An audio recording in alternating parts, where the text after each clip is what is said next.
Sweet, we're starting again. So hi, my name's Maddie, I'm an OT, and I'm just going over everything that I wished I would have known where you guys are. So starting off first, I know that you guys are doing a lot of the stuff through the AOTA.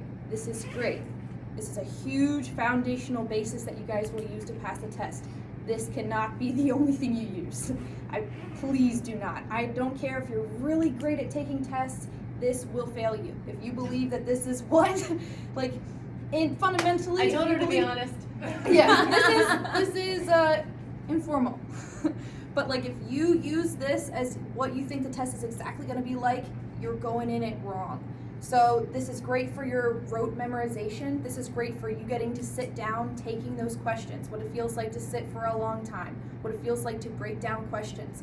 The questions are in a different format on the test. So they're longer, and they also kind of wear you down. So my biggest tip I can give you really is that read the questions backwards. This is what saved me. So if you are somebody who reads through a question and you're zoned out halfway through, forget it. Start at the bottom. That tells you the most basic components first. You know who it is, what you need. You're not getting lost in what syndromes they have, how long they've been an outpatient, and they will be long questions with a whole bunch of stuff you don't really need to know. So start the back, and go forward. And another thing is when you're reading the question, cover up the answers before you even look at it. The answers will oftentimes confuse you. So think about what you would have as your answer before you even see the rest of them, and then go from there.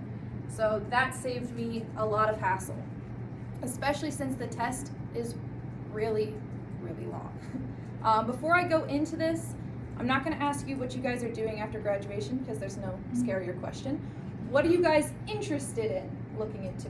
Just shout out some places, geriatric, peds, whatever. Neuro. Okay, so neuro and geri, there's a lot of geri, there's a lot of mental health from what I saw, and not a lot of neuro. So it's unfortunate, there's not usually a lot of ethics and padding questions in there, but there is a lot of geri, there's a lot of peds. I really highly suggest that you know those peds milestones. They will trip you up. Things like knowing the Ranchos Los Amigos and things like knowing, the Glasgow Coma Scale. That's good to know. Do not make that your priority. If you're spending a lot of time focusing on rote memorization, you're going to be losing a lot of that time that you should be in figuring out how to solve the question like it's an equation. That's where all of your effort really should be mainly poured into, because each question is different, but it's almost, in the best way possible, meant to trip you up. You're supposed to be thinking about it. So I love the AOT questions because they get you thinking, but a lot of them are cut and paste. Is this the right? Would you use the bot or would you use the P-body? That's not what they're going to be asking you. They're going to give you a lot more pieces to be thinking about and to be juggling. That being said, it's not undoable. That's why I suggest starting from the back and going from there, because you can get lost in all of the bits and pieces that you really don't need to know to solve it. Some of them you do. Also, manual muscle testing. They will show you questions that say, here are all of the muscle testing. What are you going to do? If you can't read it and you can't conceptualize it and you're like me, you're going to have a hard time. There are going to be a handful of questions that are like that. So if you need to, go back through, understand how things move in space. OT Miri was great for this. She just wrote all over her body. Do it with a friend. Rent out one of the study boxes in the library, draw all over each other, do it with a friend. This helps conceptualize where you are. You're not going to be too weirded out when you're in the testing zone. I know that you guys switched it. It's in Pearson now. It's Pearson now, yeah. Yeah. So you're really not going to be, once you're in it, you're really not going to be worried about who's around you, what you're doing. Move your arms around. Figure it out. Conceptualize it. I cannot visualize floating numbers in my head. So I was moving all around. Nobody else is going to notice. You're all good. Can I pause you for a second? Mm-hmm. So we're not able to write on our bodies and go in No, being yes. radius, ulna, But what you can do is as you're studying, I have freckles. And I could go, Oh, well, that's this good. is right along my radius. And if I know that on myself, if I forget, I'm like, freckle, that's my radius. You know, what cheating thing, not cheating things, but like what do you have on your own body? Like, that's what I love about teaching anatomy and kinesiology is the cheat sheet is you. You are it. So keep palpating, know yourself really well. And that will, like Maddie said, move yourself around. Who cares who's watching? Nobody's watching. If they're like, what's going on? You're like, I'm figuring it out. This is how I learn. Deal with me. So, test breakdown. You start off with the CSQs. What I do like about the AOTA is that the CSQs are very similar. That's great. You start off with that. Start slow. I know that they're easy and you can go through them, but if you ram through the first couple CSQs, you can lose a lot of points that way. Like, collect as many as you can. Like, I made that mistake. Take it slow, especially ones with mental health. Depending on, you guys had fieldwork, right? Depending on where you had fieldwork, it's more important to know what they want you to think the right answer is than what you would think the right answer is. I've also found that out the hard way because I had a mental health outpatient fieldwork and I was like, oh, this is what I would have done in this situation. Here's what I would have done. My supervisor would have agreed. That's not what they want you to do. So you kind of have to take some of these questions and learn, because I went through AOTA's questions a good couple times, figuring out what they want you to say is right. So it's like having another supervisor. It is. Right? It's like different learning input. from somebody else. This is what they want you to do. Okay, this is what we're doing. Yes. If you are a very hands-on, real-life learning person, this is going to be a little bit harder for you. I know people who are really, really great at tests, but that's how they think, and they struggled through it. Again, not undoable. I want to stress that. You guys are going to be fine. But it's not going to be the end of the world if you don't make it the first time. I know people who I would trust with my own children who graduated who didn't make it the first time. It's not the end of the world. Please do not put that on yourselves. Like, I know people who rip themselves like a new one after not making it. It's only going to damage your confidence, and if you're walking in with damaged confidence in the test, you're just throw away like good 15 points. And you need everyone you can get. So my next big thing I can say is take the break. Please take the break.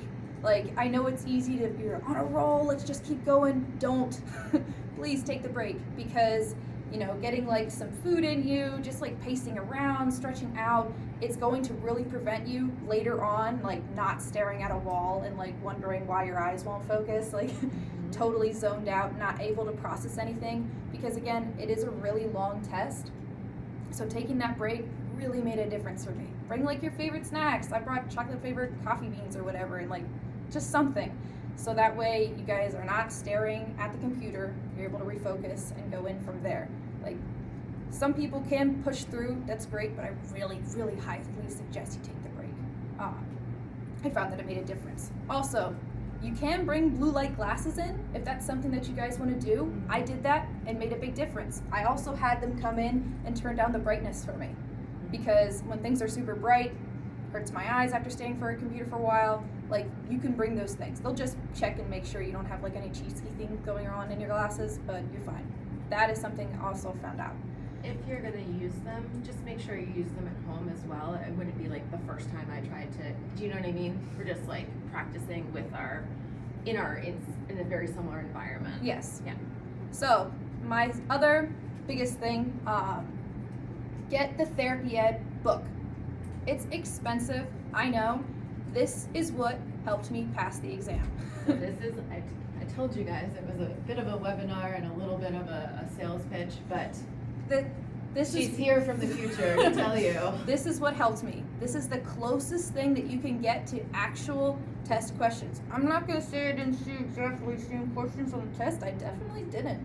But I saw some that were very close. So if you're able to conceptualize those kind of questions, you're able to work through them, then you can manage the ones on the test.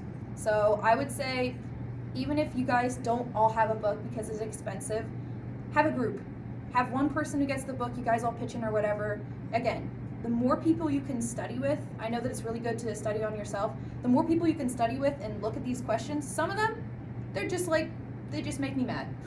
They will make you mad. It's good. You will remember them. But argue with each other. Figure out, why did you say that? Well, I said that because of this. Well, I don't think it makes you think of them, and then you remember them for later, for when you will encounter a similar question on the test. Oh, wait, I originally said it was this, but now I remember that it wasn't. Here's why. Yeah, you'll remember that conversation. Yes. We remember our connections so much more than like what we're reading in a book, right? Yes. Yeah. So the best thing that you can do is have those groups and argue about it. Why? Because you're all coming from different field works, different experiences. So when you answer that question, it's going to look a little bit different. I mean, some of the rote memory stuff, like, you know, where things insert or whatever, that's basic. But a lot of the stuff, there's very, very little like cut and paste questions. It's really getting you to think, which is why, again, take that break, because it's going to be like solving a new equation each time.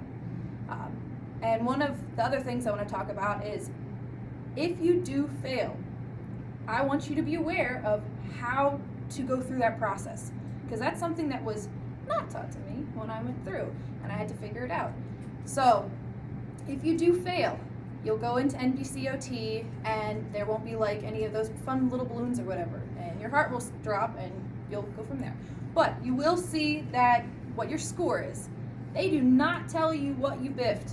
They will tell you which domain. This will not help you.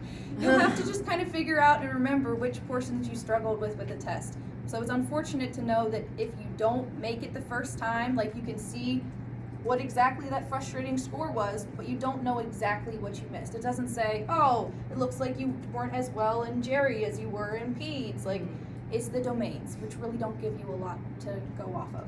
Also, if you fail, reapply as soon as you can, because the reapplication process can sometimes take 24 hours or it can take a week. So depending on when you want to retake it, reapply, and you have to have that first before you can go and schedule.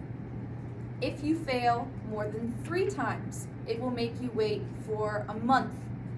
So the first 3 times, they're like, okay, you can start off really quick. You can schedule it the next day after you get the notifications. But if you fail 3 times, it makes you wait a month, which is good to know.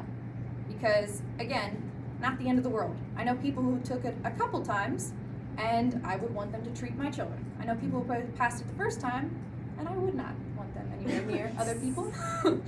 So keep it in mind. This test is not a huge metric of how good an OT you are going to be. This is just the bar that you gotta pass to get to the next step. I'm a very unorthodox person. I'm a very real world thinker. Being able to conceptualize all of this, standardized assessments, was very hard for me. It took me 4 tries.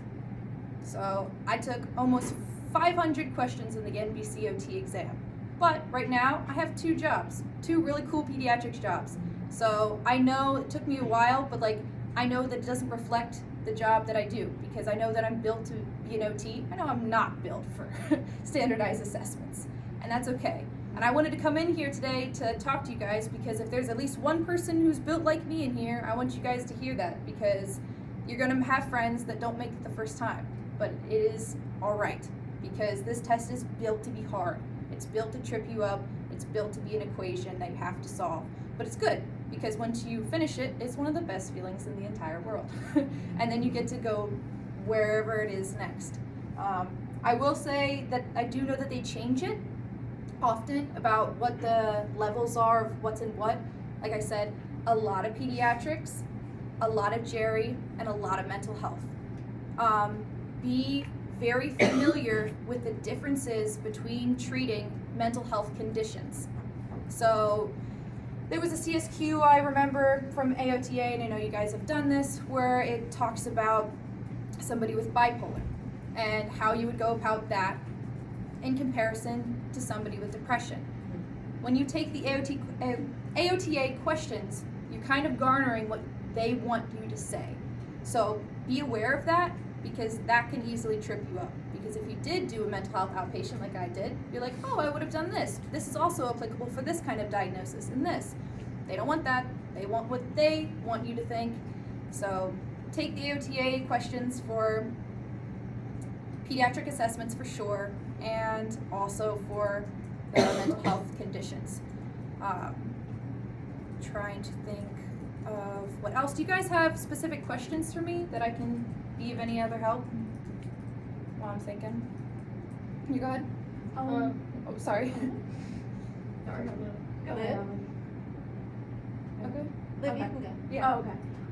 So when you like applied for your job, like did you like wait after you got your test results? Because a lot of jobs like usually say they want you to pass first and then Mhm. like apply. So like how did you like wait? Like how long was that time period? So I had let my job know that I was taking the exam for the last time and that I was pretty sure I had it this time. I would not suggest telling the job that you're taking the exam because it puts a lot of pressure on you. Like, I understand that you guys want to get your foot in the door, especially if you took like a field work and get an idea of like, that's where I want to be, you're in a rush. Take a breather because that's going to put a lot more pressure. I know people who waited till like the end of summer to take it. I know people who took it right away. I didn't see that it made too much of a difference. It's all about how you work. If you feel like you're on a good roll after graduation and you just want to get it done, go for it. If you feel like you just need a breather and that this year was a lot, Yep. like I know July. somebody who didn't take it until November and she passed. Yeah. She was like, I'm not ready, and then I'm ready. So, yeah, the worst thing you can do is try to like push yourself into something that doesn't work because then you're gonna be all stressed out and you're not gonna, it's a new environment you're in. You have to make sure you're driving to the right place, you're sitting in the right place, you gotta wait in the line, like just try to take as many stressors off as you can. So I let them know, but that was a little bit different because I've been taking it a couple times. Again, if you get job offers, you can tell them you're taking the test. I would suggest telling them around the general area. Do not tell them dates. Don't tell them when you get the results in. They will pester you. It will be something you constantly think about. Duh, I hope that answers your question. I just want to say thank you for being honest. And do they let you take notes like when you're taking it? Yes, good question. So they give you 2 dry erase like laminated papers. They tell you not to erase. I've done it a couple of times by accident. They don't really care. As long as it doesn't look like you're vagrantly cheating. I used one for, as soon as I got in there, I wrote down all of like the ranchos and all of like the basic things I knew I was gonna forget. Some body part like monuments that I needed to remember. If you are like that, where you feel like you need to have certain things that you know you won't remember when you're, 80 questions in, I'd suggest writing that down before you even look at anything. It says that the first like 20 minutes or so, or the tutorial to tell you how to do it, you just click yes, yes, yes, yes, and then you start. So it doesn't take the first like 20 minutes to do the whole, shebang.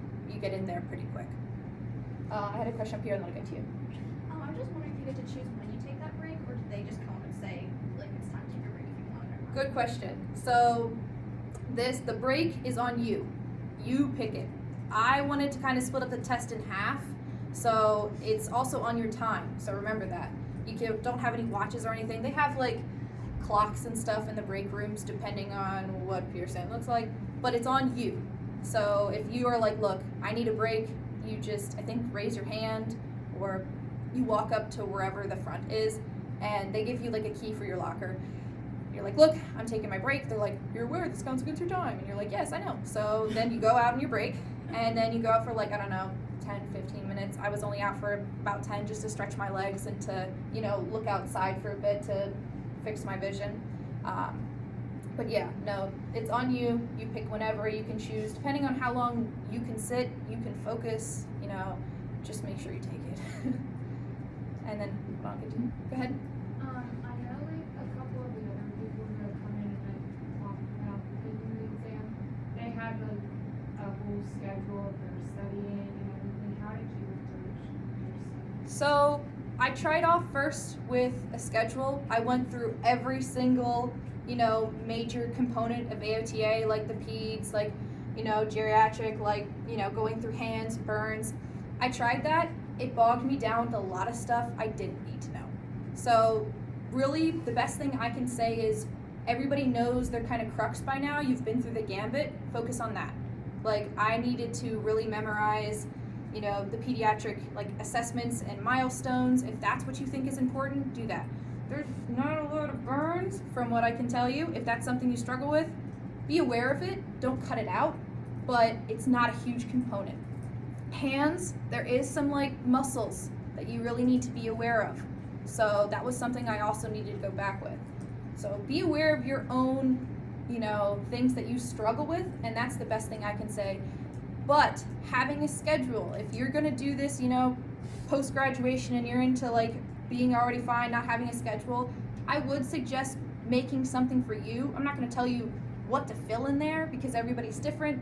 And if you try to force yourself onto somebody else's schedule template, you're just gonna be like, well, I'm not doing that. So I'd wake up in the morning, I'd have like breakfast, I'd do like a test, study some things that I needed to remember, and then take another break. Like, make the schedule for yourself in the way that you feel like it needs to work. I had a girlfriend who she would wake up in the morning, she'd go to the gym for like an hour, she'd come back and she'd study for an hour, and then she'd go and have lunch. Like, it really depends on what you would do. And then I have another girlfriend who she wouldn't study until like 7 o'clock at night after she got off of work. So whatever. I brought my book to the gym on the elliptical. Just Yep. and I would just be like, I'll be here for the duration. Like I very slow pace, but it helps me to keep moving. Like, cause I get jittery. Like, I need to move. Mm-hmm. So for me, and like one of my friends, she would do like a walk on the treadmill. She would just have her book and she would walk, and she said for her, like, that was super, super helpful. So that, and the groups and talking to people and everything. Okay. Did you have something else? Yeah, just, this might be really stupid. No. But when you say book, is it like a book like you're just reading, or is it like a practice test book? So what is the book you're referring to? Because mine was a therapy ed book. Mine was a minute ago. It was solid 15 years ago. I've been married for 15 years. Yeah, solid 17 to 18 years ago. So there was an actual AOTA, and it was like it was a book, and it was like chapters, like reviews chapters, like they have online now, and then it was practice tests. So I would read my chapter. I would have a sheet of paper that just like covered each little thing, but I was doing everything analog. Like, I was doing everything like not on the computer, because nothing was computerized yet. Welcome to my life. So the AOTA is great. Again, like I said, for fundamental basics, you get the hang of it.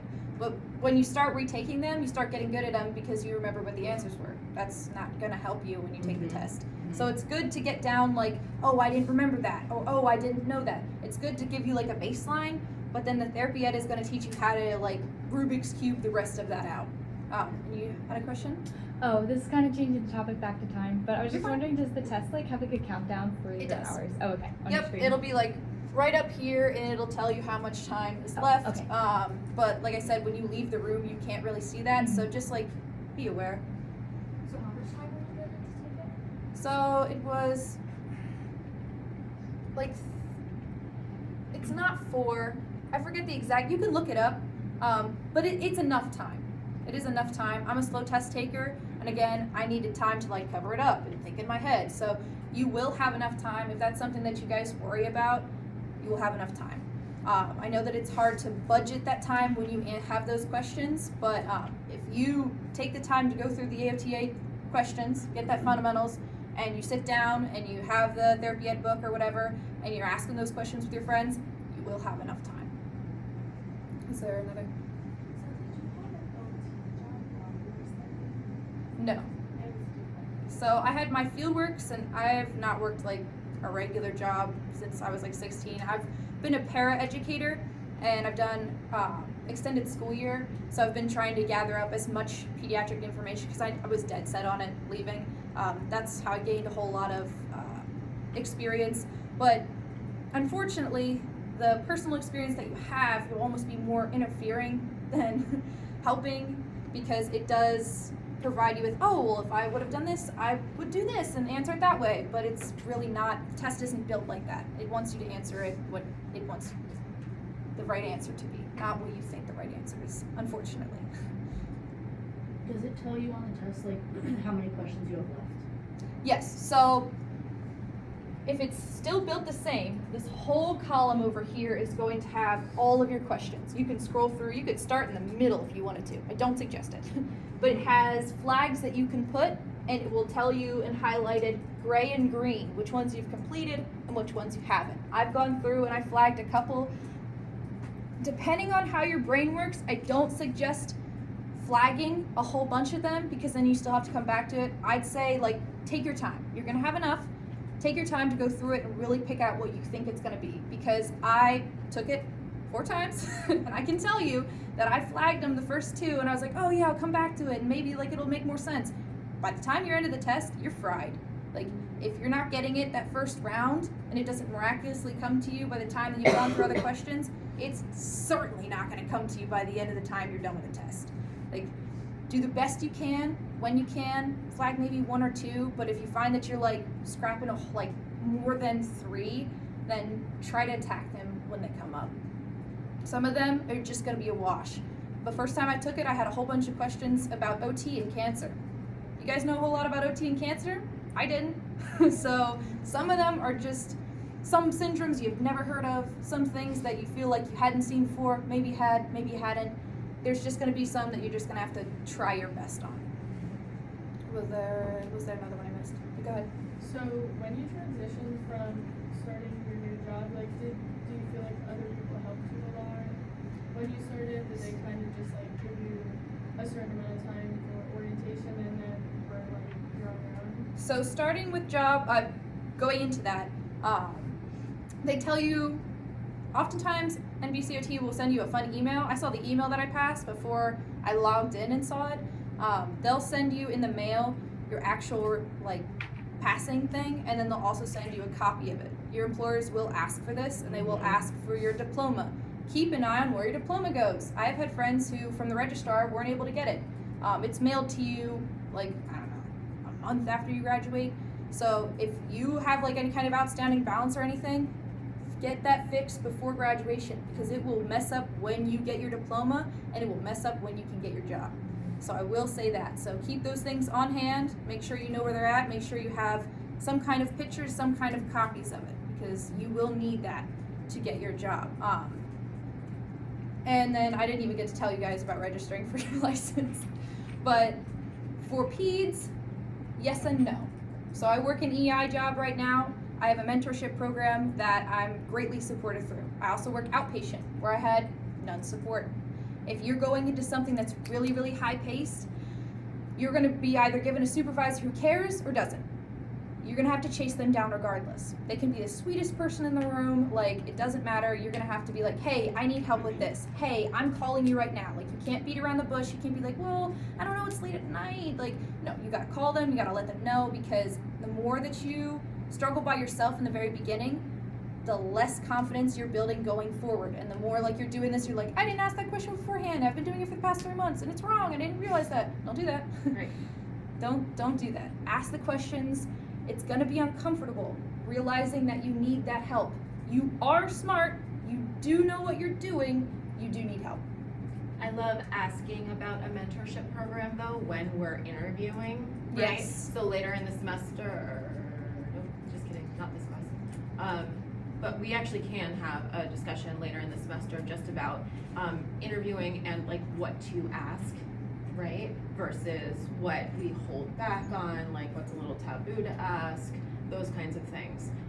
But yeah, one of the things I asked about was the mentorship program. And some places are like, yes, we have one. It's a whole year long. It's wonderful. You'll have a supervisor who's blah, blah, blah. And some will be like, what? This isn't field work, which is what my first job said to me. Mm-hmm. They kind of laughed at me and they said, this isn't field work. And then I had 3 evals the first day that I ever started work as a hand therapist. And I was like, I don't know what I'm doing. And then at 2 o'clock I was like, can I go eat something? And they were like, oh, we didn't tell you to eat lunch yet. I was like, nope. So advocate for yourself. Yes. Ask questions. Huge. You're brand new. You're supposed to be brand new. You should be asking questions. It's expected. And when you are a fieldwork student, people anticipate what you need to know. When you are out on a job, they are not thinking about what you are thinking about. They're thinking about the 1,800 different things they need to do. You are a blip on their radar in the nicest way possible. You really are. So that's why you have to advocate for yourself, because they're not going home after their very long day of working and thinking about, oh, what did such and such need for today? So you're not being rude. You're doing your job. You're advocating. This is a colleague. Like they can be your friend, but they're not your friend. Like I know that it's hard to come into a new place and be like, oh, I want to make friends. I want to be nice here. I don't want to shake the boat. I don't want to inconvenience people. inconvenience people as much as you possibly can, as soon as you possibly can, so that way you don't have to later. Yep. Think of it that way. If anything saves you, think of it that way. Like, the more questions I ask now, the less I have to make an ass of myself later. That's really important to know, because otherwise it's gonna screw you up and you're gonna do stuff. My same friend who does inpatient now didn't ask a bunch of questions when she first started because she didn't want to be a jerk and everybody seemed really busy and really fried. And then she was doing something in paperwork for billing for her to get paid wrong for 3 months. And then she had a backlog of her paycheck, which was huge because then she couldn't make things like loan payments, car payments, rent. So keep an eye on that kind of stuff. Ask about, is your billing monthly, bi-weekly? This is huge because budgeting is a big thing. So ask that question. I didn't plan on talking about job stuff, but I'll do that too. Cool. Um, Great. Yeah, ask about that. That's huge. Ask if you are employed or contract work. They will not always put this on like the description. They'll say, we need an OT. Get in here. We'll pay you money. Contract is very different than employee because contract, you do not get benefits. This is really big. I know that about what your ages are right now. If you're still on your parents, that's great and all. You're not going to be on there for long. If you don't have any, like, you're going to continue to not have any, and then you're going to have to blossom into the world of adult buying, you know, your own insurance. It's a nightmare. It's expensive. It's expensive and it's a nightmare. Also, if you're a contractor, you are not getting taxes built into it, which means you have to do completely different taxes by the end of the year. You're supposed to be saving a huge chunk of your income. That's a lot for you to manage all on your own. And you can First really grad. get burned if you're not aware of that. The IRS already wants you dead just for breathing. So don't give them any other ways to kill you. Be Yeah. aware of it. I have to get an account this Armed year. officers in all 50 states. I just learned that today. Mhm. That's fun and scary. One of my girlfriends did that. She was a contractor and she was like, I'm making so much money. And then at the end of the year, she hadn't really budgeted Nope. anything for taxes and she owed $8,000. Yes. And her husband was like, I will kill you. Be aware. I have to get an accountant this year. This is just something I've had to build into the budget because I'm gonna go to bed sleeping better knowing that somebody else has looked over it and that it's all clear. Like, find one from your parents, find one from like a trusted colleague, whatever. Just be aware of it. I would suggest taking an employed position for your first year. If you think you can manage being a contractor, go for it. If that's where your main job, you're really strong about that, go for it. But I would make sure that that is super clear. Also, be aware if it's full-time versus not full-time. This sounds pretty basic. Employers will talk about things without knowing what their actual caseloads look like. Ask what the caseloads currently look like. I started my job as an outpatient. They said, full-time, for sure. That lady who told me quit. She had no idea what the caseloads were like. I got in there and I'm like, where are my caseloads? And they're like, oh, it's full-time only. We don't have enough right now. Because if you don't ask those questions and that person can't give you a straight answer, I wouldn't even touch it. If the person who's interviewing you doesn't have a good idea of what's going on in the clinic or wherever you're going, don't at all. You're a new grad, you've got enough to worry about. And something else I wanted to say about starting a job, but I forget. Are there questions about any of that job stuff? Oh, does Dr. Ben still do when she talks to you about how to sign up for your license and stuff? She does? Yeah. Save it to your desktop, make it huge. That is a pain. That is a huge pain signing up for your license. Do it as soon as you pass. Because the state takes its good old time and it doesn't care when you sent it in. Yep. Like, get it all together in one go. Yep. It's gonna ask you for like 18 different documents. Have them all in one go. Like, try to get it done as soon as you can because your employers will be like, hey, so do you have your license yet? I see you passed. And you're like, no, still waiting. Like, and that can bog you down with a lot of time. Do that as soon as you can. Do with some friends. I did mine with a bunch of friends because we were like, hey, that didn't work for me. Oh, I did this. It's a confusing website. It sucks. And it makes you click through the same tutorial every single time you go in. So even if you're checking to see if it's been approved, every single time. So be aware of that. keep that in mind when you are passing and you are taking the exam. Carve out some of that time. It will take you probably like an hour to go through the whole thing the first time and make sure you have all the documents, and then you have to figure out, oh, do I have malpractice insurance? Oh, do I have this? Do I have that? Do I have my clearances or whatever? They want it all. So be aware of that. Other job stuff.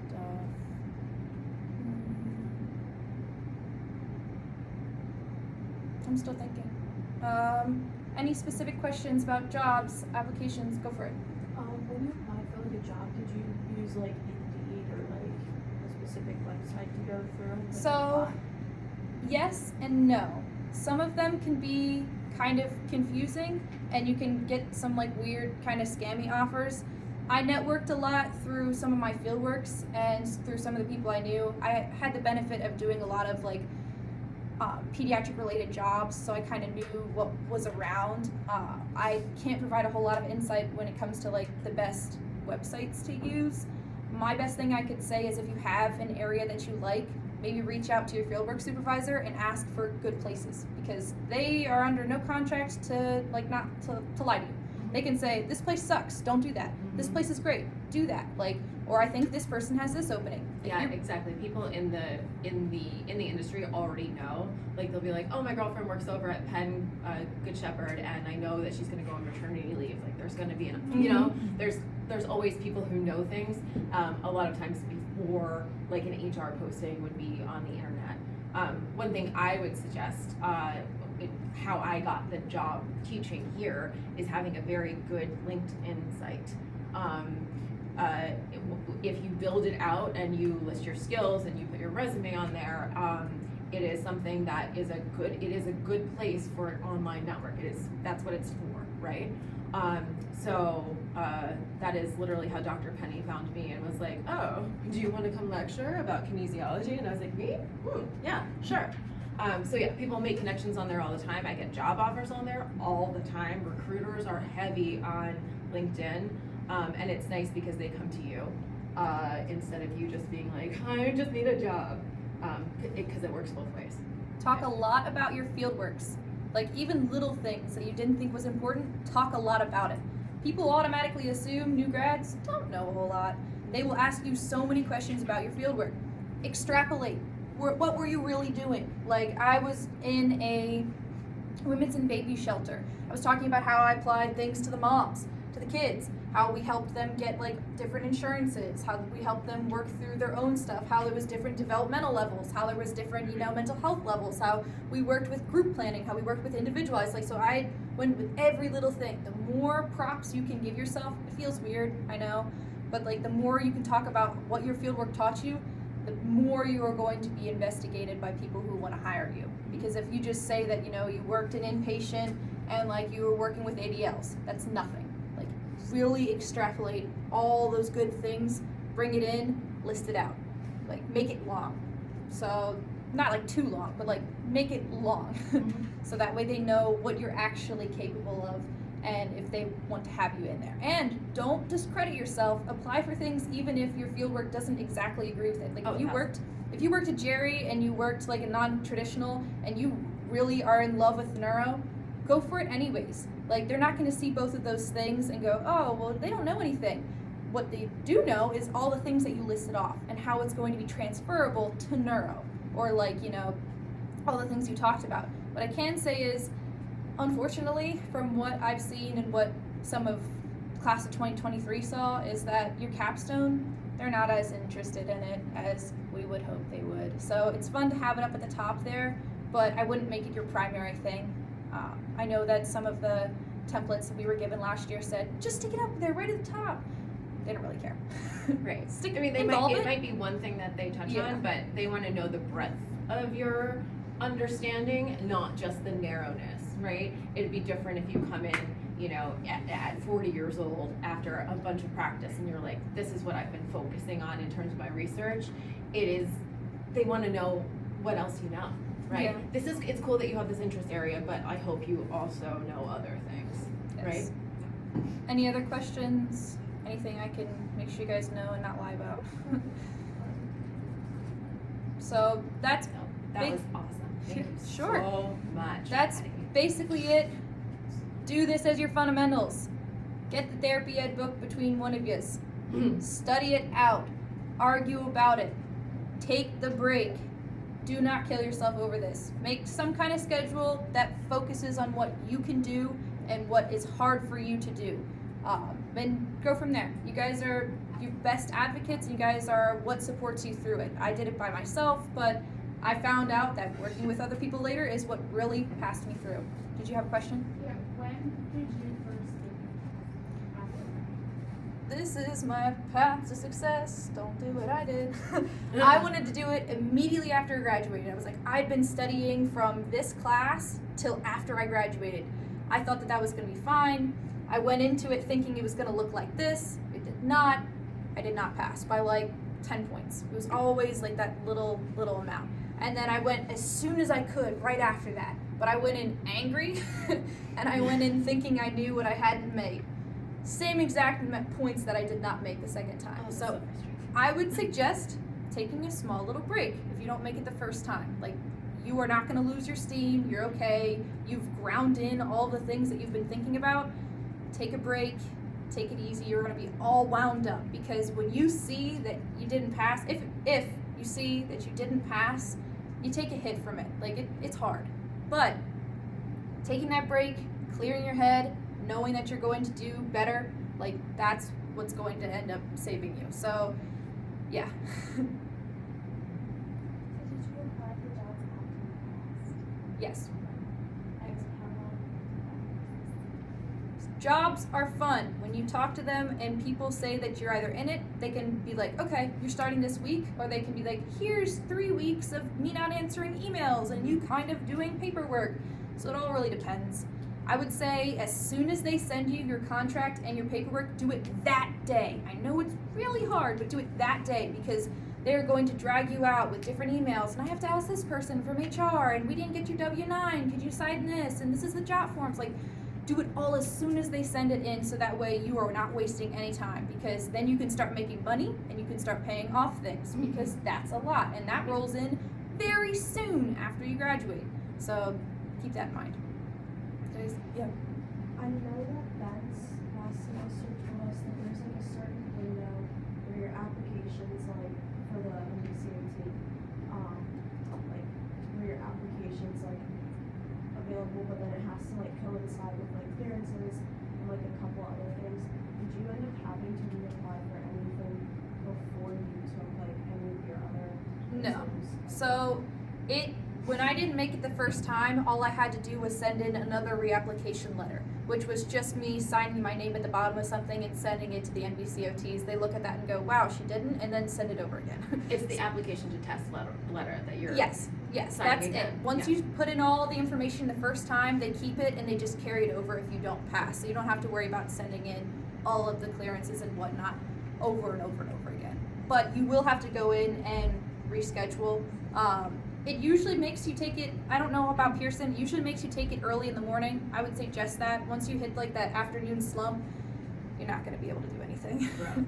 So I took my CHT exam in the afternoon, and it was the worst. I was just like pacing my house in the morning, like, why am I not taking a test right now? Mhm. Yeah, do not recommend. Oh, another side note. My second attempt, I had one of the worst cycles of my entire life start that day. I was in so much pain. If you have any kind of pain, a huge family stressor, cancel it. Don't even touch it. Do not think you can push through. Like, if you have something huge on your mind, do not. That was really not a good idea. I was super stressed out. It was my second time. Like, I was like, oh, I can push. Don't. Like, if you had somebody, who's in the hospital or passed away, or you have a friend who's really not doing well, you don't know if they're gonna be okay, do not take this test. This is a huge, important thing. Like, best mindset you possibly can. If you got no sleep the night before, I also don't suggest it. If you end up having to cancel or reschedule, do you get your money back? Or That I don't know, because it's through Pearson now, so you would have to look through their agreements. Unsure. I will look into that. Yeah, well, no, it was through somebody else, so I'm not going to talk about that. I don't want to confuse you guys. I don't want to tell you what the sign-up process looks like for the scheduling, because I don't know about that, but Any others? Any others? Sweet. You guys will make it through. It's gonna be a lot. Lean on each other. Find like at least one solid person that you can talk to about this, because that's what's gonna make all the difference. Taking it all on yourself is gonna be too much. You guys are graduating, you guys have to worry about the capstone, you have to worry about all of this stuff, making sure you have everything in line, all the loans, whatever. Lean on each other. You're all in this together. Study groups, yeah, get the therapy ed book, highlight it, rip it apart if you need to. Like, that's your book, go through it. So, best wishes. You guys are gonna be great. Ask lots of questions sooner rather than later, and brag about yourselves. You deserve it. Thank you, Maddie. Awesome. I'm so pumped.